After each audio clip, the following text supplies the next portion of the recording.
রাজনৈতিক বক্তব্য দীর্ঘায়িত করব না।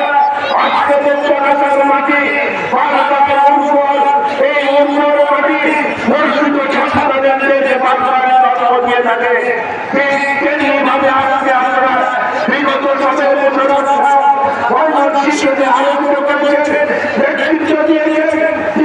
আবারও সেই মাটির বর্ধিত সন্তান যাকে লোকের ভাবল বর্ধিত দক্ষিণ জেলাকে দিকে আবারও সেই জাতীয় বাহিনীর দলকে সুসংগঠিত করে দলকে শক্তিশালী করবে।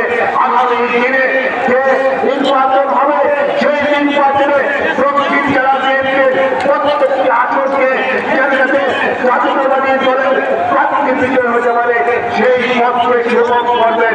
তবে নেতৃত্বরা সামনে আমাদের প্রতিটি সভায়, সেই প্রতিটি সভায় আপনার সকল নেতাদের তথ্য ধরেছে কাজেকাজ হাত মিলিয়ে সকল এই অন্তর্বর্তী সরকারের বিরুদ্ধে এই ব্যাটিক সরকারের যে ষড়যন্ত্রের পায়তারা করছে সেই পায়তারা ব্যাপারে সজাগ থেকে আমরা রাজপথে কাজ করে এই দলকে শক্তিশালী করব এবং আগামী নির্বাচনে জনগণের সেন্সেস নিয়ে যাতে ক্ষমতায় আসতে পারে সেই পথকে মজবুত করবো, মজবুত করবো। জনগণের আত্মার্জনের মধ্য দিয়ে এই দলকে জনগণের মাঝে আরো জনপ্রিয় করে তুলব। সেই প্রত্যাশা রেখে আগামী দিনে আপনাদের সাথে রাজপথে আগামী দিনে সুন্দর বাংলাদেশ করা, সুন্দর ময়মনসিংহ করার লক্ষ্যে আমরা একসাথে কাজ করবো। সেই প্রত্যাশা রেখে আপনাদের সুস্বাস্থ্য নির্ণয় কামনা করে আজ আমার বক্তব্য শেষ করছি।